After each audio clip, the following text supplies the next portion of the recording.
The FDA has rolled out new restrictions on the latest COVID vaccine, and there's uncertainty about who can get it. President Trump is also defending his Secretary of Health, Robert F. Kennedy Jr., after he came under fire during testimony on Capitol Hill last week.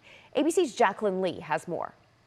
President Trump says he's standing by his embattled Health and Human Services Secretary Robert F. Kennedy Jr. Well, he's a different kind of a guy. He's got a lot of good ideas, but he's got a lot of ideas. Since becoming the top U.S. health official, Kennedy has been criticized for slashing funding for vaccine research, firing the head of the Centers for Disease Control and Prevention, which makes vaccine recommendations, and limiting approval of COVID-19 vaccines to people at high risk for severe illness, including those over 65 and children at high risk. So many are frustrated about the barriers to access, given the fact that we know through validated, repetitive evidence that COVID-19 vaccines reduce the risk of severe hospitalization, death, and severe outcomes for all ages. New York Governor Kathy Hochul signed an executive order allowing pharmacists in the state to give the COVID shot to anyone who wants it. To hear that the Trump administration is basically ignoring science, ignoring health, and making decisions that are just starting now that will have nothing but a negative effect on our families' health. And so here in New York,